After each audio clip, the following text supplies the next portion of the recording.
अस्सलाम वालेकुम viewers, welcome back to my YouTube channel. कैसे हैं आप सब? उम्मीद है सब ठीक ठाक होंगे, खैर खैरियत से होंगे। आज मैं आपके साथ एक शॉर्ट नावल रीड कर रही हूँ। उम्मीद आप सबको पसंद आएगा। नावल का जनर कुछ इस टाइप से है कि हीरो हमारा डॉक्टर है और बहुत ही रूड है और हीरोइन काफ़ी इनोसेंट कह सकते हैं, लाइक डिप्रेशन में है और डॉक्टर साइकेट्रिस्ट है। वो हीरोइन का इलाज कैसे करता है, इसके लिए आपको नावल रीड करना होगा और आगे आगे स्टोरी कैसे चलती है इसके लिए पूरा नावल वॉच करें। चलिए अपना नावल स्टार्ट करते हैं। वो एक आर्ट गैलरी में थी जिसमें नुमाइश के लिए रखी गई सबसे पहली तस्वीर गर अपने कदो-कामत के एतबार से सबसे जुदा थी तो अपनी थीम के लिहाज से सबसे मुनफरिद। वो एक हाथ था, एक भारी मर्दाना हाथ जिसके हाथ की छोटी उंगली ज़मीन पर गिरी एक सूखी शाख को छू रही थी और जहाँ से उंगली इस शाख को छू रही थी वहाँ से शाख हरी होती दिखाई गई थी, ऐसा जैसे ये हरा रंग इस शाख के पूरे बदन में फैलकर उसे गुलो गुलजार बना देगा। और तस्वीर का अनवान था मसीहा। वो मसूरी का शाहकार नॉट फॉर सेल था। थोड़ी आगे 25 के सीन को छूती हुई एक लड़की प्योर शिफॉन केसिया लिबास में मलबूस खड़ी एक दूसरे रिपोर्टर लड़की से मही गुफ्तगू नज़र आई थी। जी आज की नुमाइश के हवाले से आप क्या कहेंगी? माइक उस लड़की के आगे आया था। ये नुमाइश मेरी ज़िंदगी की पहली नुमाइश है, मगर मुझे कहने दीजिए ये मेरी 7 साल की रियाजत है। वो तजुर्बा है जिसने मेरे हर तन इस अमल में थकाया था और हर फिर थकाकर पकाया है। ये रंग, ये कैनवस नहीं, ये वो कशफ है जो मुझ पर इन 7 सालों में खिला। उम्र के एतबार से इसकी आवाज़ का ठहराव काबिल रश्क था। उसका अंदाज़, उसका लहजा पुख्तगी का पता देता था। वो बातें करते करते पेंटिंग मसीहा के पास आकर रुक गई थी। आपकी आज इसकी नुमाइश में पेंटिंग नॉट फॉर सेल क्यों है? जैसे आप अपना बचपन लकड़ी के किसी मुनकश संदूक में कैद करके रखते हैं, ऐसे ही मेरा बचपन इस तस्वीर में कैद है। मैं इसे कैसे किसी को दे सकती हूँ? कैसे मसीहा कोई कैसे फॉर सेल कर दे? कैसे? और इस तस्वीर को देखते हुए वो जैसे कहीं खो गई थी, दूर, कहीं बहुत दूर। समुद्र की लहरों का शोर था। साहिल किनारे हवा नमी के बाइस लिए चलती जा रही थी और वो नमी समुद्र के किनारे पानी की ना थी। वो नमक किसी की आँख में घुलता था। 7 साल पहले के जब ज़िंदगी की सूखी शाख की मान टूटकर ज़मीन पर गिरी थी तो ठीक तब वो आया था, उसका मसीहा। खुदकुशी का ख्याल क्यों आया? नफ्सियात के डॉक्टर ने मरीज़ से पूछा था। खुदकुशी का ख्याल क्यों आता है? मरीज़ का जवाब उल्टा सवाल था। जब कोई ज़िंदा नहीं रहना चाहता। मरीज़ मुस्कुराया था। उसने डॉक्टर को 2 जुमलों में चित किया था। जब जवाब मालूम है तो सवाल ही क्यों? जब मालूम है सबब नहीं, खुदकुशी का ख्याल क्यों आया? वो डॉक्टर था, उसने साबित किया। मरीज़ की आंखों में कुछ जलने लगा था। गुस्सा, बात उसकी कैफियत नाम गुस्सा था। मुझे आपके किसी सवाल का कोई जवाब नहीं देना। मरीज़ एक दफ़ा फिर अपने खोल में सिमटा था। आपको मेरे किसी सवाल का जवाब नहीं देना मिस ज़ैनब असलम, बल्कि और उसने कलम अधूरा छोड़कर कहा था। Next please. बल्कि तजस्सुस से अधूरा मुआ किया। वो तिलमिलाई, मगर उसे बल्कि के बाद किया था वो पूछना गवारा ना था।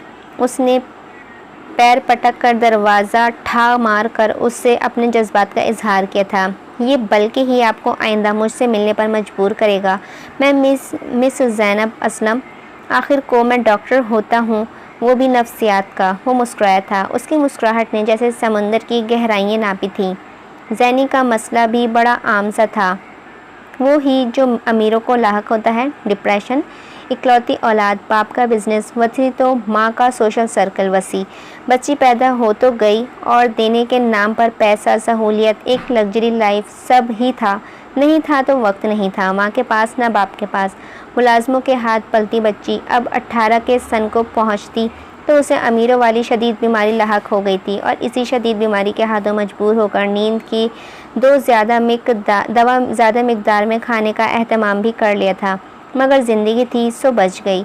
अम्मा अब्बा ने हाय वाय मचाकर शहर का सबसे नामवर और माहिर नफ्सियात का डॉक्टर ढूंढा और अब घर के बजाय उसके क्लिनिक पर आ गए। फेंक आए। उसकी नैनी की भी अच्छी क्लास हुई। सो अब सूरत हाल ये थी कि डॉक्टर था और ज़ैनी थी। डॉक्टर इलाज पर बज़िद और ज़ैनी को मरहम से ज़िद। तो देखें फिर इनमें सबसे पहले कौन हारता है, डॉक्टर या ज़ैनी? हाँ, मिस ज़ैनब असलम, आए आए।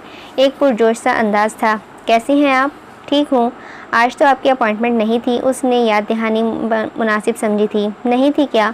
उसने भलकोपन का इजहार मुनासिब जाना था। थी तो नहीं। वो ख्वामख्वाह ही मुस्कुराया था। अच्छा, मैं फिर आ जाऊंगी। और उसने ख्वामख्वाह ही मुरव्वत निभाई थी। अब आपने क्लिनिक को रौनक बख्श ही दी है तो जाने का सवाल कैसा? वो तो जैसे मुंतज़िर ही था। अब आप रोक रहे हैं तो मैं ठहर जाती हूँ। और वो तो जैसे जाने को तैयार ही थी ही नहीं। आपने उस दिन कहा था ना कि मुझे आपके किसी सवाल का जवाब नहीं देना, बल्कि क्या?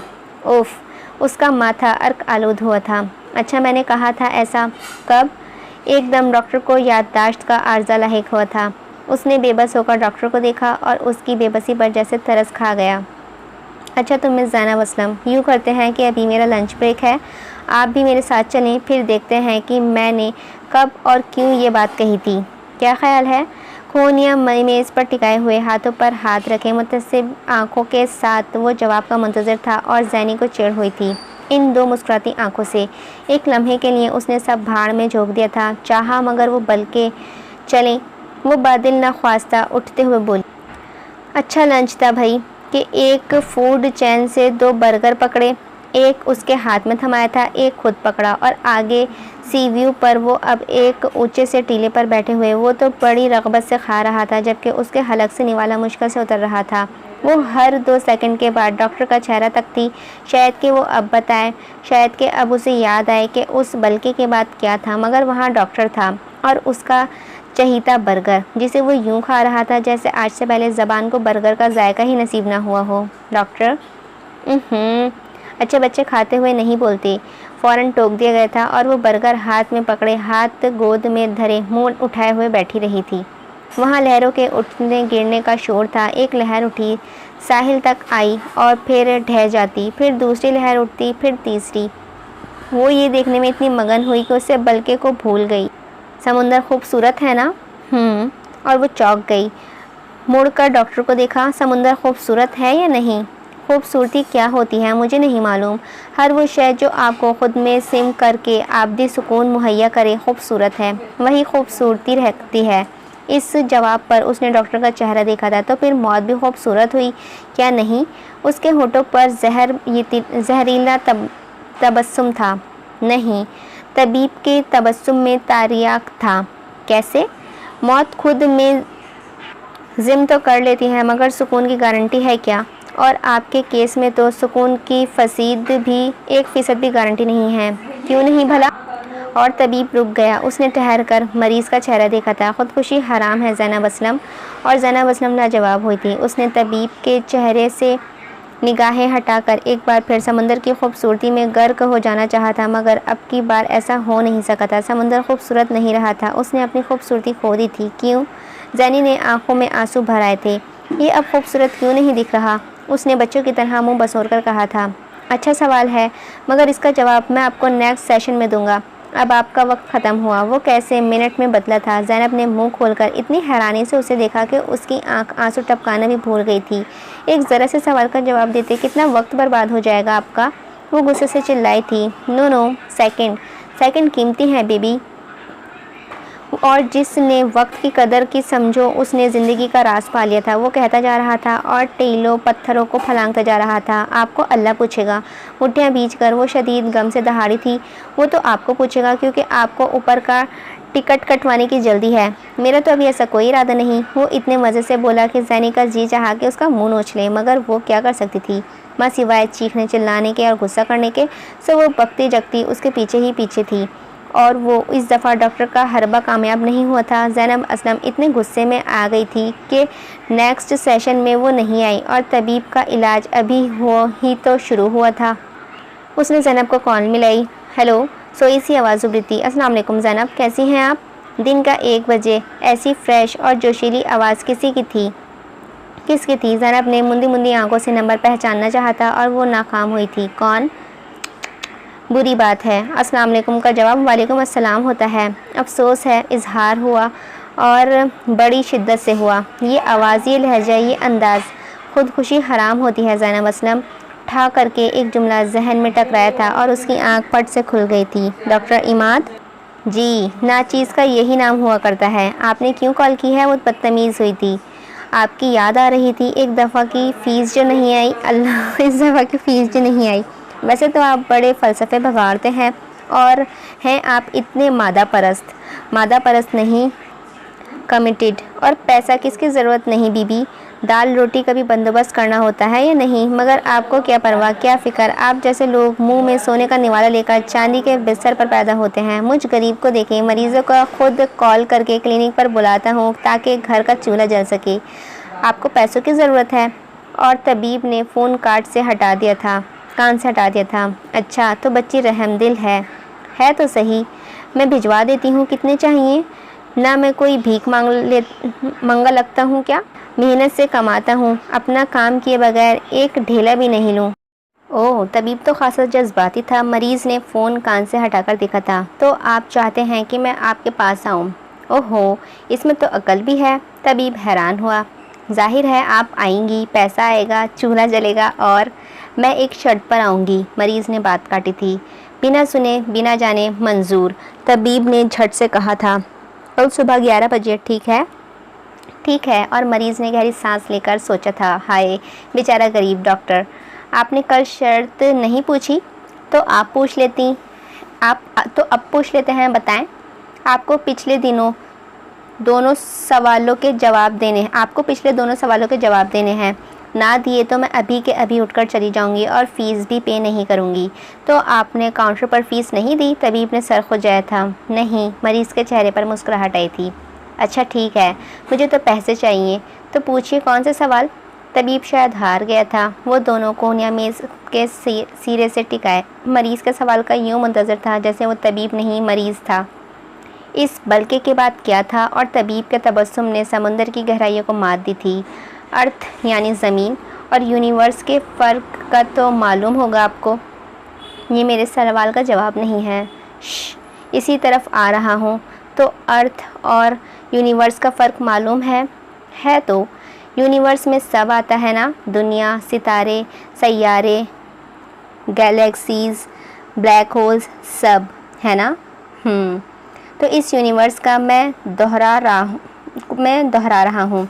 इस पूरी कायनात की सबसे सुप्रीम क्रिएचर कौन है? वो उलझी शाने उचकाकर दोहराया। तबीब ने ज़रा सा तौक़ुफ़ किया और फिर कहा, आप? मैं? उसके रोंगटे खड़े हो गए थे। जी आप हैं इस यूनिवर्स की सुप्रीम क्रिएचर और आपको लगता है कि आपको मेरे जैसे लोगों के सवालों के जवाब देने के लिए भेजा गया है? ज़ैनब असलम, नहीं, आपको तो उन सवालों के जवाब देने हैं जो ज़िंदगी आपके सामने उठाकर ला के रखेगी। खालिक ने आपको इसीलिए बनाया है कि एक दिन ज़ैनब असलम उठे और आकर इमाद यासिर से पूछे कि इस बल्कि के बाद क्या था। खालिक के सुप्रीम क्रिएचर अब क्या ये करेगी? ज़ैनब असलम, मेरे सवालों के नहीं, अपने अंदर उठने वाले सवालों के जवाब तलाशें। ख़ुद ब खुद ही सोचें कि खालिक ने आपको क्यों पैदा किया है। आपको लगता है कि अल्लाह आपको एवं ही फिजूल में ही इस दुनिया में लेके आया है? अल्लाह से आपका कोई बेमकसद काम है, बेमकसद तख्लीक की तवक्को रख सकती हैं तो आप या आपका वजूद के जिसका शुमार इस कायनात के अशरफुल मखलूक़ात में होता है वो बेमकसद है या इसका आना बेमकसद होगा? इम्पॉसिबल। लम्हे के तौक़ुफ़ के बाद वो मेज़ पर हाथ मारकर बोला था, क्या है मेरा मकसद? रुंधी हुई आवाज़, लबरेज़ आँखें, ये आपको ख़ुद तलाशना है ज़ैनब असलम। आपको ख़ुद जानना है कि क्या कोई भी ख़ुद दूसरा शख्स इस सवाल का जवाब नहीं दे सकता, क्योंकि ये आपका अंदर इनबिल्ट है। मेरे या किसी दूसरे शख्स के पास कैसे हो सकता है? और वो हंस दी तमस्खर से। आप कहते हैं कि मैं बिना मकसद के तख्लीक नहीं। मेरा वजूद तो मेरे माँ बाप को इतना सा भी मजबूर नहीं कर पाया कि वो मेरे लिए कुछ वक्त निकाल सकें। वो मुसलसल उसे देखे जा रही थी। आपके माँ बाप को अल्लाह ने औलाद की नेमत से नवाजा है, एक मकसद अदा किया और वो इसको पूरा नहीं करते तो ज़ैनब असलम इसके लिए वो अकाउंटेबल हैं, आप नहीं। आप ख़ुद के लिए अकाउंटेबल होंगी और ये ख़ुदकुशी वगैरह करके या कत्ल करके क्या जवाब देंगी वहाँ जाकर? क्या मुँह दिखाएंगी? आपको लगता है कि जब अल्लाह आपसे पूछेगा मन रब्बुकम तो आप जवाब देंगी, लेकिन जब आपकी हद तोड़कर इस दुनिया से गई होंगी तो दीनियात मत पढ़ाइए मुझे।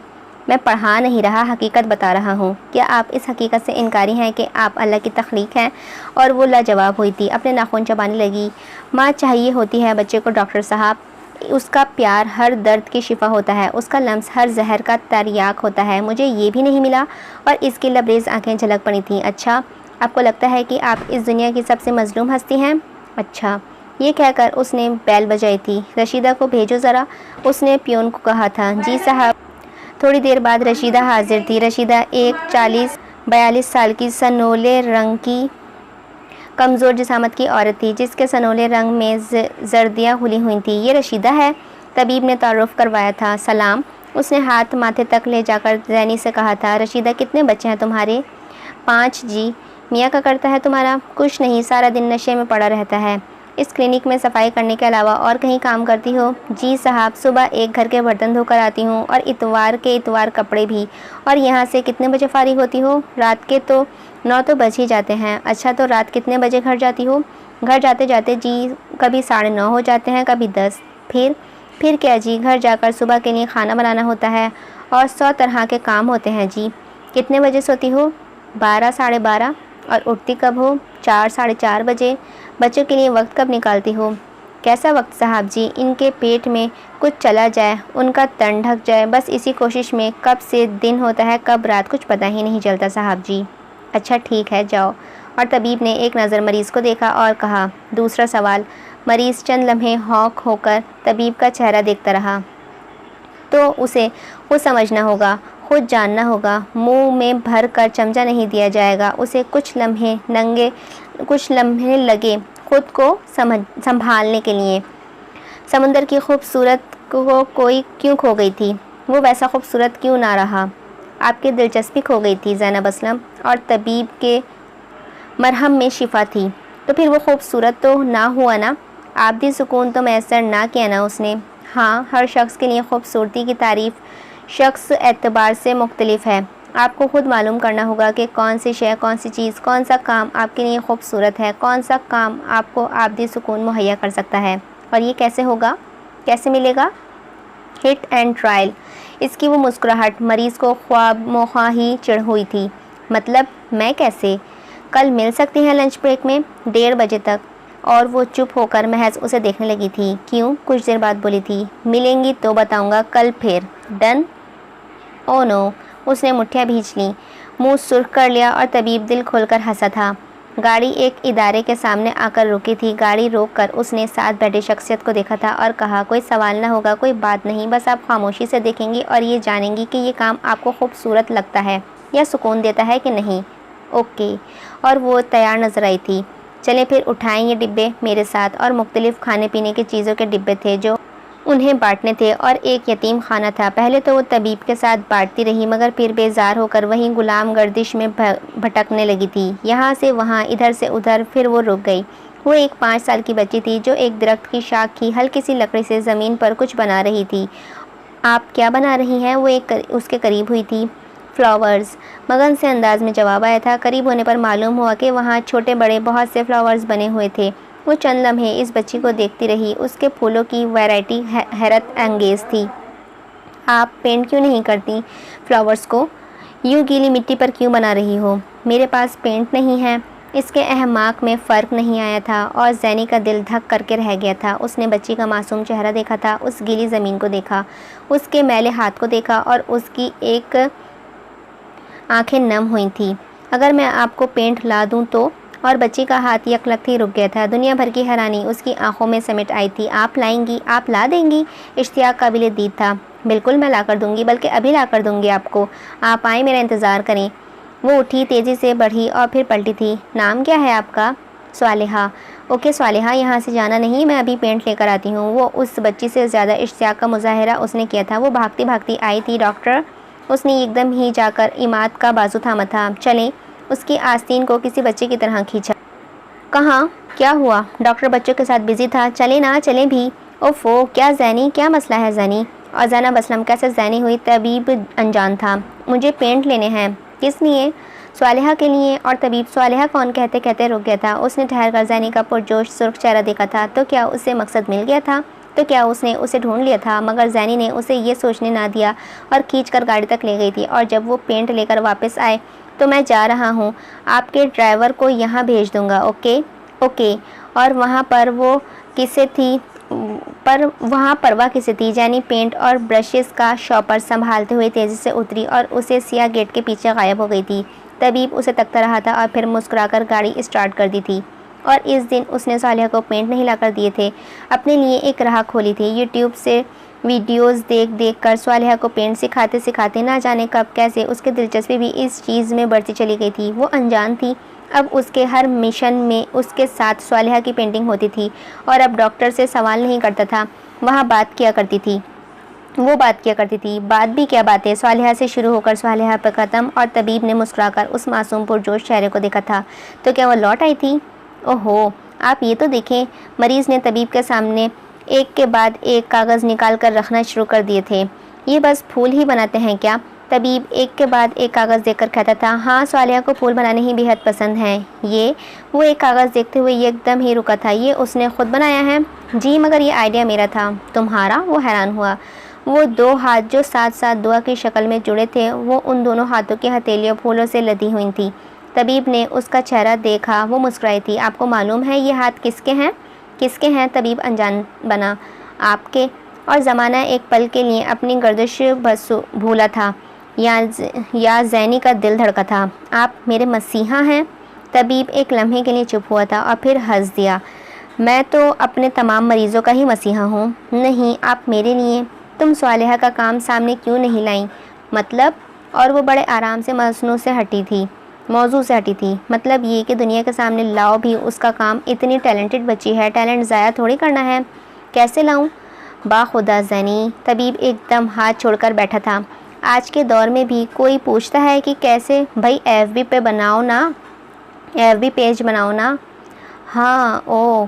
और वो दोनों हाथ मुंह पर रखे पीछे को हटी थी। मेरे जहन में क्यों नहीं आया? वो सख्त ताज्जुब का शिकार थी। जहन होता तो ना, वो बड़बड़ाया। डॉक्टर, वो चीखी और फिर वहाँ उन दोनों की हंसी गूंजने लगी थी। और फिर उसने सलिहाज आर्ट के नाम से एफबी पेज बनाया था, जिस पर सालिहा और उसके काम की तस्वीरें थीं। उसकी वीडियोस, कुछ ज़ैनी के साथ, कुछ ज़ैनी की पेंट करते हुए, कुछ खेलते हुए। करते कराते ये एकदम इसका पेज बहुत ही मशहूर हो गया था। उसकी वीडियोस वायरल होने लगी थीं। और ये तब हुआ जब उसने अपनी एक वीडियो इस पेज पर शेयर की कि जिसमें सालिहा का तारुफ और हालात का बयान था। वो यतीम खाने की इमारत दिखाई गई थी और ये सालिहा के लिए आर्ट स्कूल में दाखिले के लिए था। फ़ंड रेजिंग थी। यहाँ पर यह सवाल बनता है कि ज़ैनी तो ख़ुद इतनी अमीर थी, तो ये फ़ंड रेजिंग कैसी? वो ऐसी कि ज़ैनी के अम्मा अब्बा ने उस फिजूल सी यतीम बच्ची के लिए एक भी ढेला देने से इनकार कर दिया था, तो उसे ख़ुद ये करना पड़ा था। वो आई थी, डॉक्टर इमाद के पास भी आई थी। आए आए ज़ैनी बीबी, आप तो हमें भूल ही गई। उसकी न्यूट्रिशन, उसकी टेंशन्स खुद ब खुद ही कम होती गई थी। आपको कैसे भूल सकती हूँ डॉक्टर? और वो इस लहजे, इस अंदाज पर मुस्कुराया था। बड़ी हो गई हैं? पता नहीं। खैरियत? और वो चुप हो गई। मदद चाहिए? इतनी संजीदगी। तबीब भी संजीदा हुआ था। कैसी मदद? और वो होठ चबाकर उसे देखने लगी थी। और फिर सालिहा का दाखिला एक बहुत ही अच्छे आर्ट स्कूल में हो गया था। ज़िंदगी को समित मिल गई थी, मगर मकसद ये कहीं अभी अधूरा था, कहीं छुपा हुआ था। आज फिर उसका सेशन था। क्या मेरी ज़िंदगी का मकसद सालिहा की ज़िंदगी बनाना था डॉक्टर? हो भी सकता है और नहीं भी। मतलब ये कि ज़ैनी बाज़ औक़ात आपकी ज़िंदगी की सपोर्टिंग कैरेक्टर होते हैं। ये वाक़यात तय करते हैं, या कह लें कि रहनुमाई करते हैं कि आपको आखिर जाना कहाँ है। जिसमें और आप सालिहा की ज़िंदगी के सपोर्टिंग कैरेक्टर हैं, उसकी ज़िंदगी का मकसद तो नहीं हो सकती ना? हाँ, मैं और आप। वो गर्दन को पीछे फेंक कर हंसी थी। मेरे अब्बा अम्मा को पता चले ना तो? वो फिर से हंसी थी। ये फेक सेशंस तो हुआ कुछ यूँ था कि ज़ैनी ने मदद करने के नाम पर डॉक्टर से ये भी फेक सेशंस मांगे थे। जो फीस डॉक्टर के पास इन सेशंस के नाम पर आती थी, वो सालिहा के अकाउंट में मुंतकिल हो जाया करती थी। हाँ, वो भी कभी आ जाया करती थी। जब कभी दिल घबरा जाता था, बेजार होता या मायूस, वो आ जाती थी। जी, फेक सेशंस। जिस दिन पकड़े गए ना, लाइसेंस कैंसिल करवाओगी तो मेरा नहीं होता। वहाँ बेपरवाही थी। वैसे इस सेशन की फ़ीस लूँगा मैं। तबीब ने ये एकदम माथे पर आंखें रखी थीं और ज़ैनी को हमेशा ये फ़ीस लेने वाली बात दिल पर जाकर चुभती थी। तुम कॉलेज ज्वाइन कर लो। करूँगी क्या कॉलेज जाकर? कुछ नहीं मेरे पढ़ने को। वो यूँ नज़र आए जैसे दुनिया में उसके पढ़ने के वास्ते कुछ बचा ही ना हो। वही पढ़ना जो सालिहा पढ़ती है। क्या? वो झटका खाकर आगे को हुई थी। तबीब के पास हर इलाज मौजूद था। आपका मतलब है आर्ट्स, फाइन आर्ट्स? हाँ, तुम कर सकती हो। आपको लगता है मेरा इंटरेस्ट इसमें है? इंटरेस्ट तुम्हारा हो और मालूम मुझे हो, कमाल करती हो बीबी। इसके साथ उसने घड़ी देखी और देखकर कहा था, टाइम ओवर। उसने तबीब का चेहरा देखा और देखकर रह गई थी। आज वो तिलमिलाई नहीं थी, गुस्सा नहीं किया था। एक गहरी सांस भरकर, एक घोरी डालकर वो अपना पर्स उठाकर चली गई और तबीब कुर्सी से टेक लगाता हाथों में पेन घुमाता पेन घुमाते उसे गहरी निगाहों से जाता देख रहा था। वो शिफायाब हो रही थी। फ़ाइन आर्ट्स ज्वाइन करने के बाद उसे मालूम हुआ कि वो तो इसमें अच्छी खासी दिलचस्पी रखती है। वो यूँ मसरूफ़ हुई कि बाकी सब भूलने लगी थी, अलावा डॉक्टर के। वो अब भी उससे मिलते रहना चाहती थी और उससे मिलते रहने की जितनी फ़ीस भी उसे भरनी पड़ती वो भरती। रंग कागज़ और ज़ैनब असलम जब ये तिकोन अपना रंग जमाती थीं तो दुनिया के बाकी रंग फीके पड़ने लगते थे। इसके हाथ में जादू था, वो कमाल था, वो हुनर था जो कि देखने वाली आँख को बांध दे। ज़ैनब असलम जब रंगों को छूती थी तो रंग बातें किया करते थे, बोलने लगते थे। अपना आप देखने वाली आँख पर यूँ आया करते कि वो जान जाता कि ज़ैनब असलम को तो रंगों का कशफ हासिल है। फ़ीस जमा करवा दी और वो बैठे बैठे रुक सी गई थी। एक तेज़ नज़र से डॉक्टर को देखा था। वो ऐनक नाक पर जमाए महुवियत से कुछ लिखता था। एक सेशन की फ़ीस नहीं भी दोगी तो फाकों से मर नहीं जाएंगे आप। वो इतनी तो आशनाई है ना कि मैं ऐसे भी कभी मिलने आ जाया करूं कि नहीं। उसे सख्त तप चढ़ी थी। गधा घास से दोस्ती करेगा तो खाएगा क्या ज़ैनी बीबी? वो पेन पर कवर लगाते हुए उसकी तरफ मतवज्जा हुआ था। इतने प्रोफेशनल न बना करें। मैं इतना ही प्रोफेशनल हूँ, फ़ीस जमा करवाइए। डॉक्टर, इसे दुख हुआ था। तबीब ने कंधे उचकाए थे। मैं भर दूंगी। उसकी आँख ख्वामख्वाह ही नम हुई थी। हाँ तो अब कहीं कैसा आना हुआ? वो चंद लम्हे इस चेहरे को देखती रही थी। क्यों करते हैं आप ऐसे? वो उसे ऐसी मुस्कुराहट से मुस्कुराया जो कहती थी, मैं बताऊँ अब क्या? मुझे आना ही नहीं चाहिए था। वो तिलमिलाकर उठी और जितनी ज़ोर से दरवाज़ा खोला उससे भी कहीं ज़ोर से बंद करके अपनी खौलन निकाली थी। और डॉक्टर के लिए नया नहीं था। बहुत से मरीज़ उससे यूं ही अटैच हो जाया करते थे। ये फ़ीस तो उनकी दिल शिकनी की एक बहाना थी। वो तो डॉक्टर था, इलाज करता था, हर एक की ज़िंदगी का हिस्सा कैसे बन सकता था और हर शफ़ा याब होने वाले उसे अपनी ज़िंदगी का हिस्सा बनाना चाहता था। जैसे कि अब ज़ैनब असलम भी। रात 2 बजे उसके फ़ोन ने ये एकदम शोर मचाया था। एक दफ़ा तो वो शोर से जगाने में नाकाम रहा, मगर मुतवातर होते शोर ने बिला आखिर उसकी नींद तोड़ दी थी। बामुश्किल अधखुली आंखों से नाम देखा तो पेशेंट जैड ब्लिंक हो रहा था और ज़ैनी अपना नंबर यूं सेव हुआ देख लेती तो गम से ही मर जाती। नींद के गालबे ने उसे समझने नहीं दिया था कि ये जैड पेशेंट कौन था। कौन? नींद से उसका खलक भी बंद कर छोड़ा था। आपको मालूम है, मैंने जान लिया डॉक्टर। दूसरी तरफ ज़ैनी की पुरजोश खिलखिलाती आवाज़ सुनाई दी थी। ज़ैनी इस जोश के हाथों बिसारत से महरूम ना होती तो कौन कहने पर बुरा तो ज़रूर बनाती। डॉक्टर ने ख़ुद को खींचकर क्राउन से टेक लगाई थी और ताहाल इस आवाज़ की मालिक शख्सियत को पहचान नहीं पाया था। आप पूछेंगे नहीं क्या जान लिया? वो अपने लिए टाइम बाय कर रहा था कि वो हवास में आकर जान सके कि दूसरी तरफ कौन बात करता था। यही कि आप और दूसरे डॉक्टर में क्या फ़र्क है। ओह ज़ैनी, ये एकदम फ्लैश हुआ और उसे समझ आ गई थी। आधी रात को तुमने मुझे ये फ़र्क बताने के लिए फ़ोन किया है ज़ैनी? वो ठीक ठाक बेजार हुआ था। सो रहा था यार। सॉरी मगर।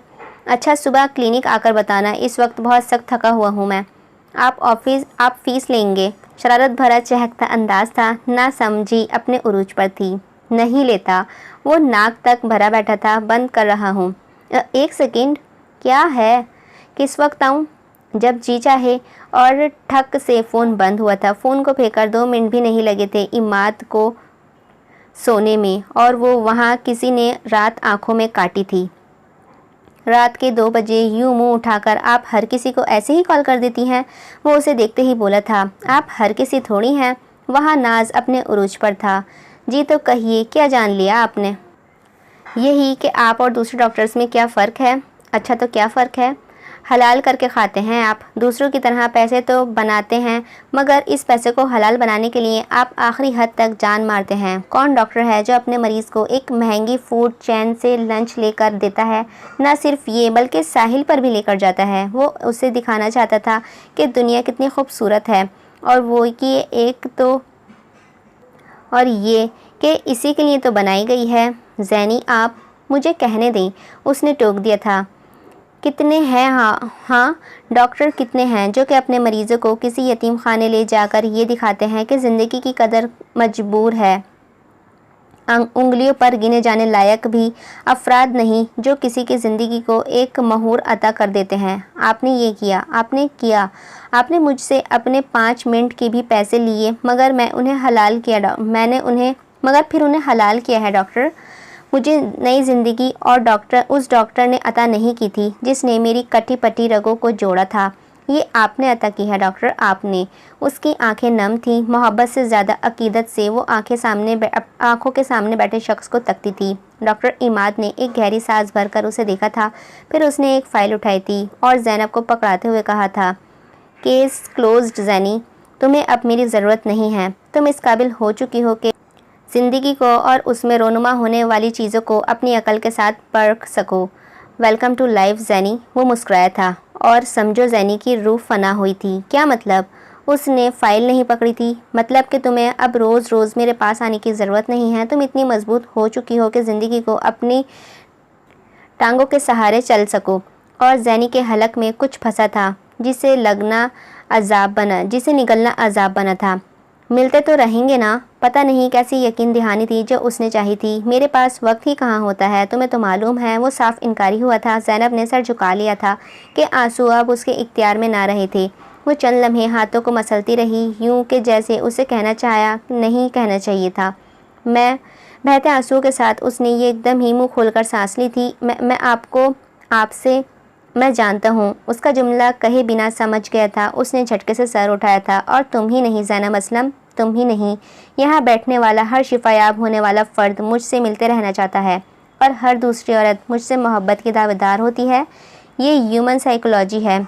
मरीज़ अपने मसीहा के साथ एक रिश्ते में बन जाता है और फिर उसका दिमाग इस रिश्ते को मोहब्बत का नाम देकर डिफ़ाइन करना चाहता है, मगर ऐसा नहीं है ज़ैनब, ऐसा नहीं है। ये हमारी वक्ती जज्बात, वक्ती अटैचमेंट्स होती हैं, और ये एक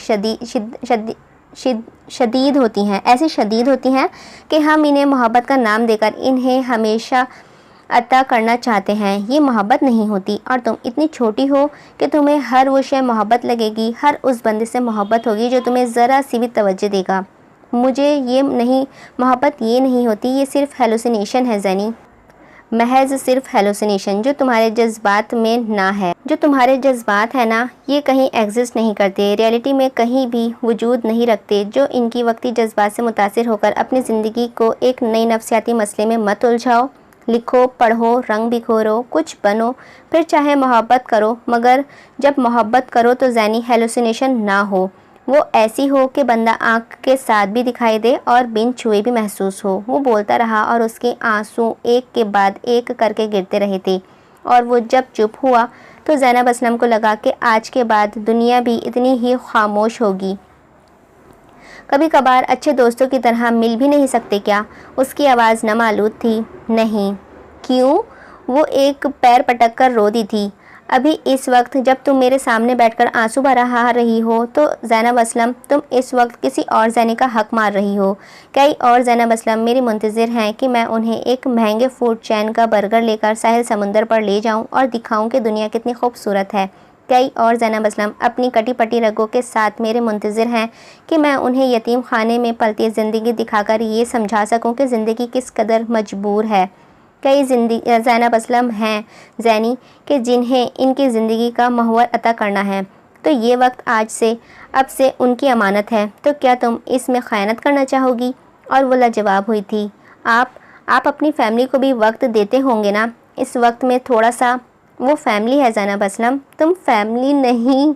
और ज़ैनब असलम के सर पर आसमान टूट पड़ा था। वो कि जिसे वो खुद ही अपना सब कुछ मान चुकी थी, वो कहता था कि तुम फैमिली नहीं हो, आप मेरा दिल तोड़ रहे हैं। नहीं, मैं हकीकत बता रहा हूँ। क्या हुआ अगर ये हकीकत मुझ पर फिर से अपनी जान लेने पर मजबूर कर दे तो? ज़िम्मेदार कौन होगा? तुम खुद ज़ैनब असलम, सिर्फ तुम। वो क्यों? क्योंकि तुम हलाल और हराम के फ़र्क को बहुत अच्छी तरह से समझ चुकी हो। और अब के ज़ैनब असलम के पैरों तले से ज़मीन खिसकी थी। उसका दिल धक करके रह गया था। Case closed Zainab Aslam. और ये उसके मसीहा के आखिरी अल्फाज थे जो उसने सुने थे।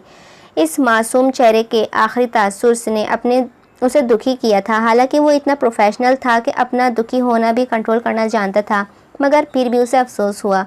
वो चाहता तो अपने अफसोस या रंज को बड़ा आराम से दूर कर सकता था, मगर ये मरीज़ के लिए सेहत बख्श ना था।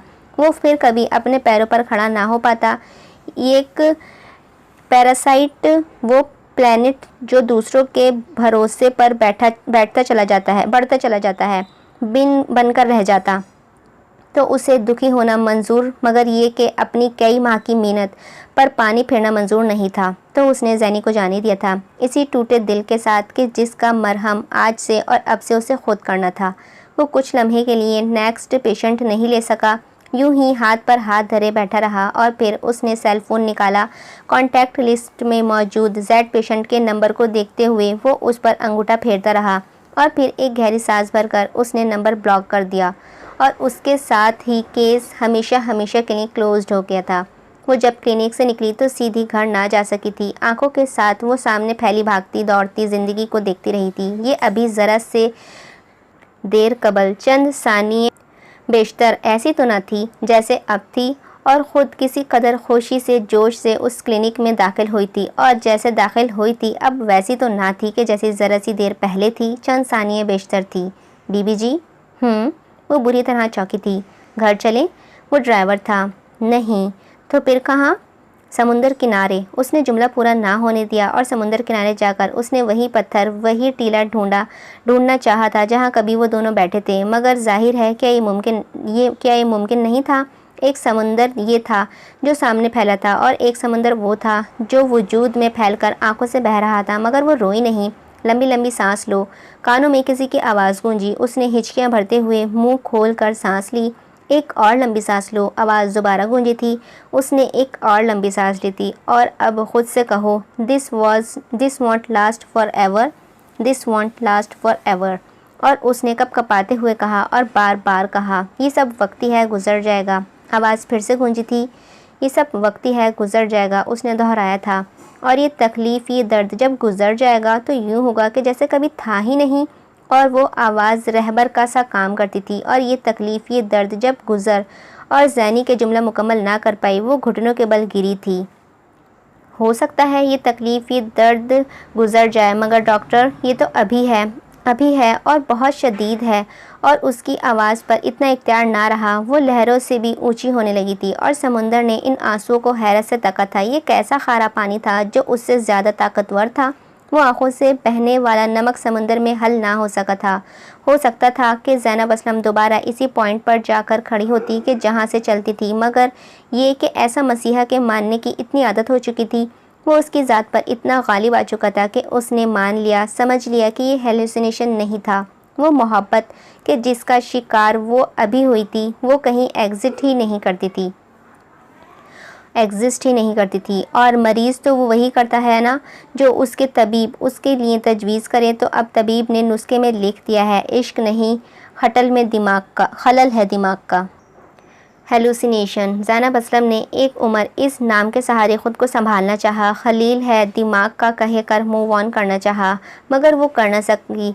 पूरी ताकत लगाकर जब भी वो उस मदार से बाहर निकलना चाहती थी तो मोहब्बत एक मकनतीस का रूप धार लेती थी जो उसके पैरों को बांध कर रख छोड़ती थी।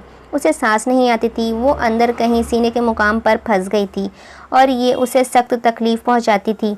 और ऐसे में जब वो तबीब का नंबर डायल करती तो एक आध बैल के बाद डिस्कनेक्ट हो जाती थी। वो पहरों डायल करती रहती थी, मगर वहाँ से जवाब कभी आना था ना कभी आया। वो उसका क्लिनिक भी गई थी। डॉक्टर साहब शहर से बाहर हैं, मुल्क से बाहर हैं, यहाँ नहीं हैं, ऐसे जुमले सुनने को मिलते रहते थे। और उसने कई बार गाड़ी में बैठकर घंटों उसका इंतज़ार किया कि कभी ना कभी तो वो क्लिनिक से निकलेगा ना।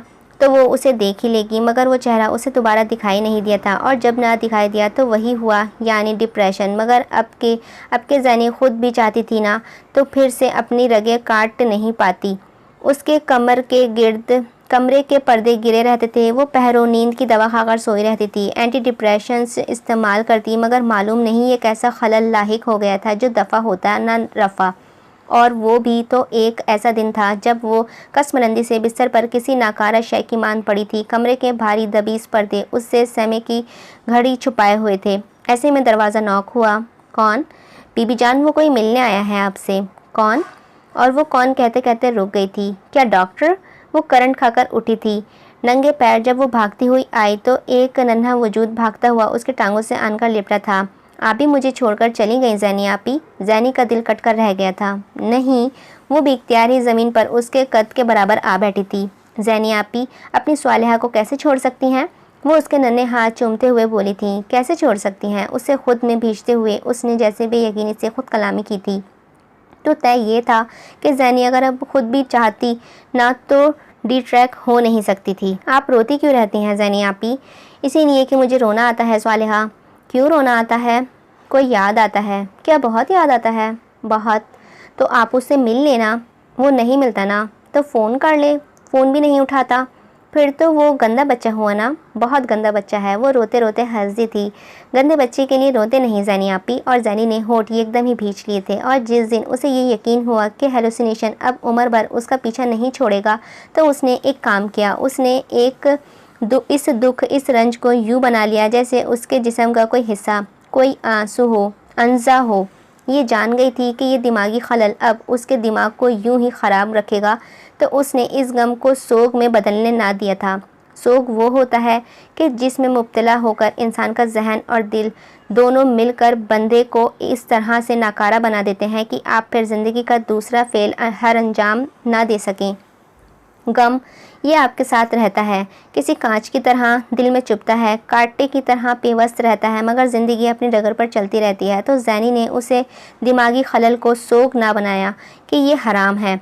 उसने उसे गम की तरह पाल लिया था। दिल का एक कोना इस गम से आबाद रहा और रोज़ रात वहाँ दर्द का दरबार लगता था और गम अपना जश्न मनाता था।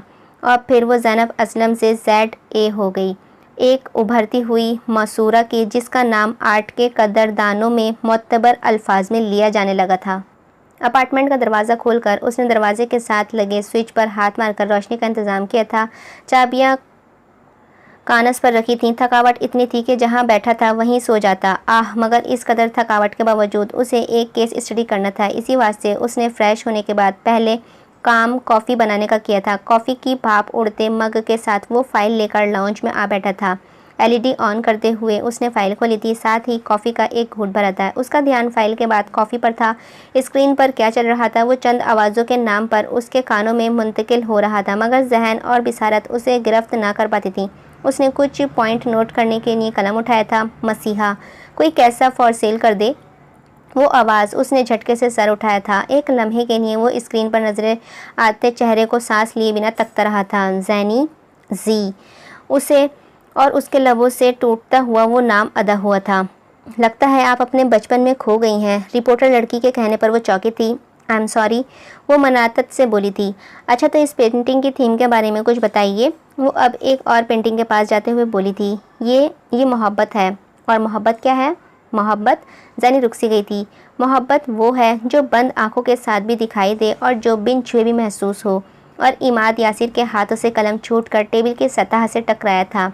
उसके हाथ इतने बेजान हुए थे कि उसने कॉफ़ी का मग मेज़ पर रख दिया था। ज़ैनी आज आई थी? जी सर।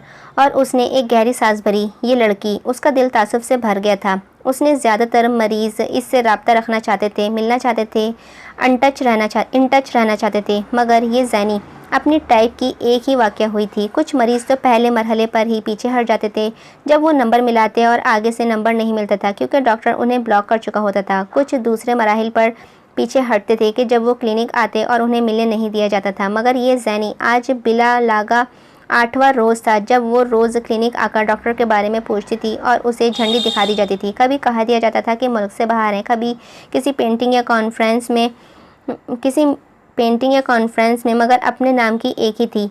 और जब वो बाज ना आती तो मजबूरन बड़े दुख के साथ डॉक्टर ने गार्ड से कहलवा दिया कि उसे अंदर ना आने दिया जाए। तो ज़ैनी तीसरे मराहले में दाखिल हो चुकी थी। तो क्या वाकई में वो, और यहाँ पर आकर तमाम तर नफ्सियात समझने के बावजूद तबीब समझ ना पाया। और उस दिन जब ज़ैनी आई तो, बीबी आपको इजाज़त नहीं। जी? ज़ैनी के पेट में घूंसा पड़ा था।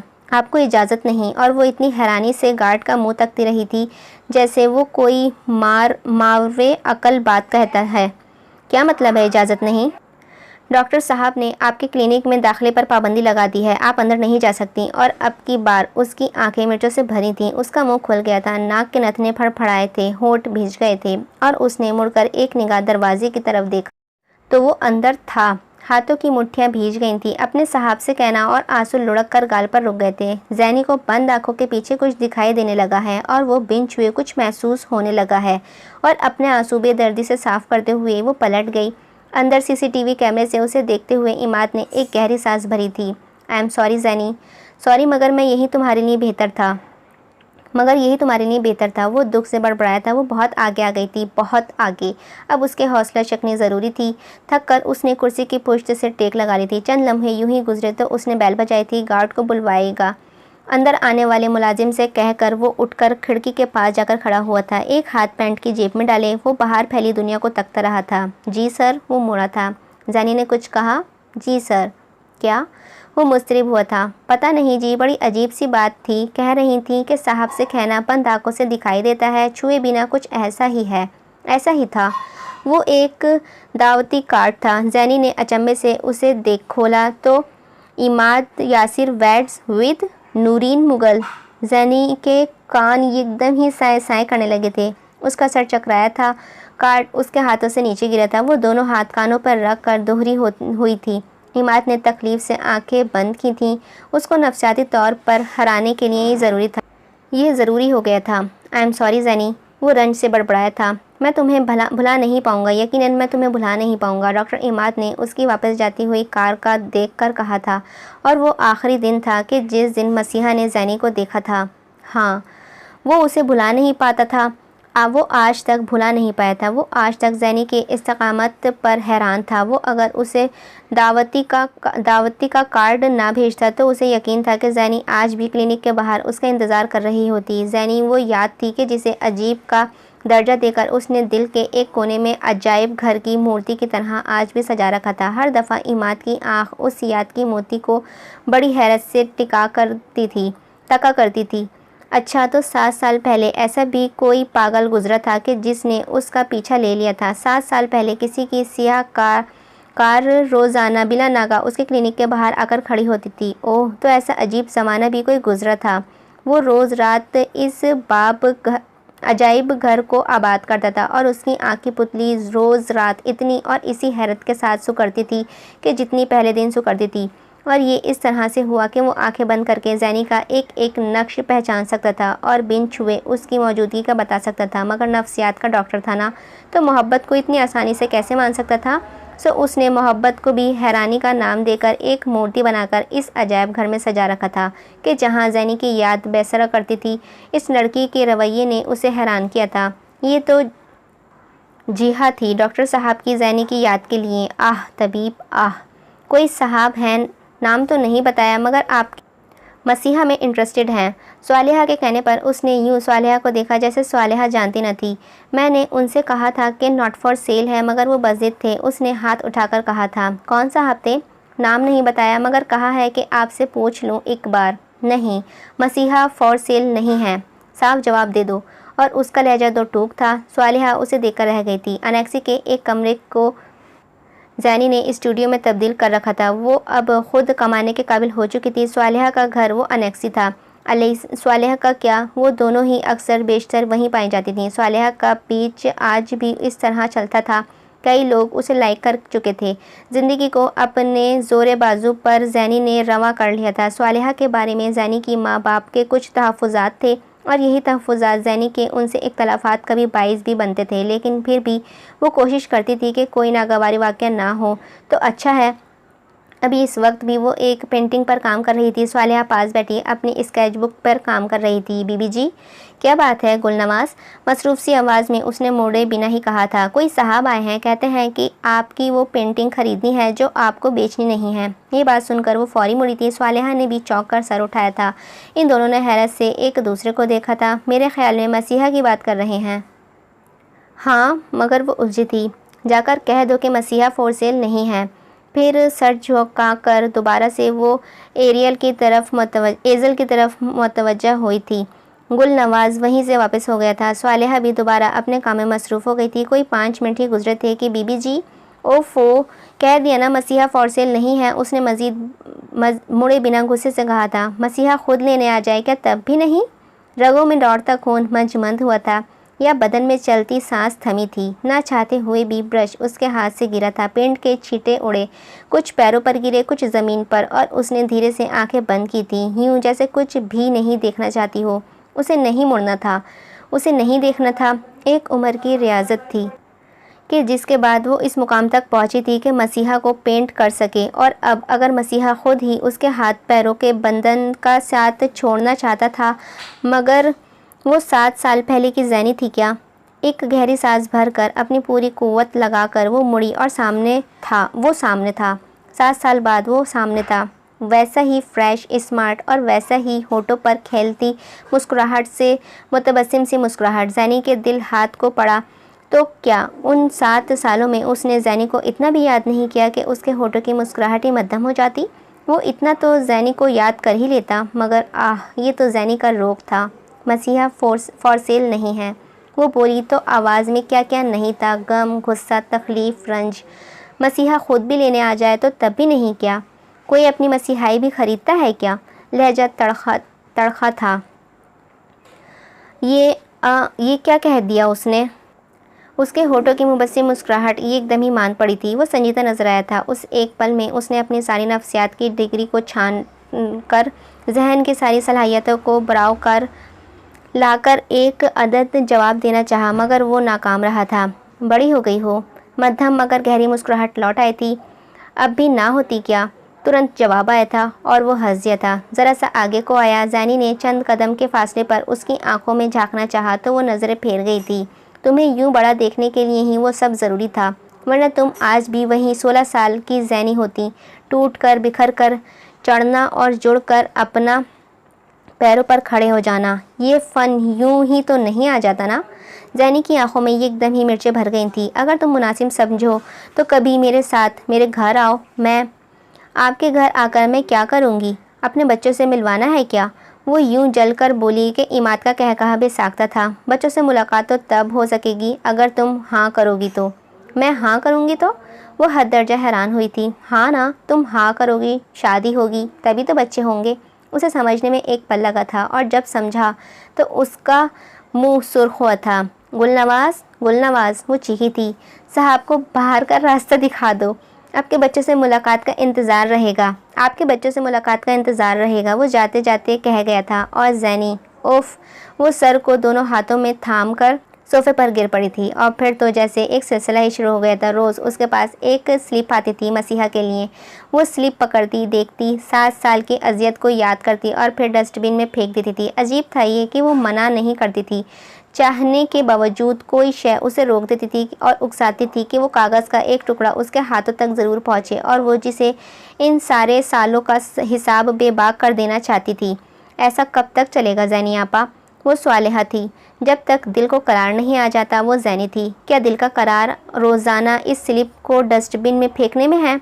और ज़ैनी ने हैरत से स्वालिहा को देखा था। वो कब बड़ी हुई?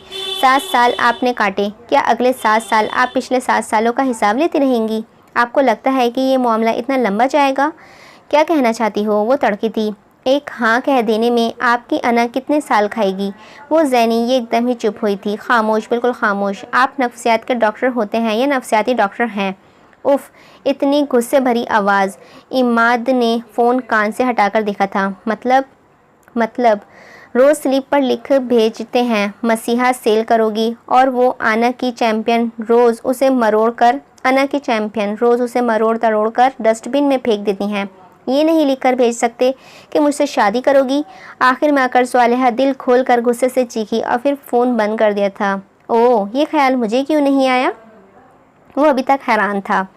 स्टूडियो में दाखिल होते ही रोज़ की तरह आज भी उसने पहला काम टेबल पर से वो कागज़ का टुकड़ा उठाने का किया था। उसे खोला, नज़रों से रोज़ की तरह एक ही सतर पढ़ी, पर दिमाग ने हाथों को रोज़ की तरह वो ही पैगाम भेजना चाहा कि फेंक दो, मगर वो झटका खाकर रुकी थी। दिमाग ने ये सारे काम एकदम ही मनसूख किए थे। मुझसे शादी करोगी? वो आंखें फाड़ कर इस जुमले को देख रही थी। लिखकर भेज दें? नहीं। सालेहा की बात पर उसने झट से मुड़कर सालेहा को देखा था। वो सवालिया निशान बनी हुई थी। और क्या लिखेंगी? क्या हाँ? सालेहा ने भी अपनी कहकर छोड़ी थी। उसने नज़रें फेर लीं। नहीं कहती तो भी फंसती, हाँ करती तो भी। सो उसके दिमाग ने एक नई राह सुझाई थी। वो मुस्कुराई, यूँ जैसे बादल भर आसमान से सूरज की किरणों ने झांकना हो। ऐसे सवालों का जवाब मशरिकी लड़कियां नहीं, उनके माँ बाप ही देते हैं। उसने कागज़ पर लिख कर तय करके गुलनवाज को पकड़ा दिया था और पकड़ाकर वो यूं हो गई जैसे रुई के गाल। वो ज़मीन पर कब थी। उसने खिड़की खोली। रोशन चमकते आसमान को देखकर एक आसूदा सांस भरी और ख़ुद कलामी के अंदाज में बोली थी, डॉक्टर ठीक ही कहता है। ये 7 साल मेरे लिए ज़रूरी थे। जब हर काम का एक वक्त मुकर्रर है तो वो अपनी मुकर्रर साआत से पहले कैसे और क्यों कर वकून परीज हो जाता। सालेहा ने उसके चेहरे पर दनक के रंग उतरते देखे थे। ख़त्म शुद। उम्मीद है आप सभी को नावल पसंद आया होगा। अगर पसंद आया हो तो लाइक कीजिएगा। चैनल पर नए हैं तो चैनल को सब्सक्राइब कीजिएगा। मिलते हैं किसी और नावल के साथ। जब तक के लिए अपना ध्यान रखिएगा, मुझे अपनी दुआ में याद रखिएगा। अल्लाह हाफ़िज़।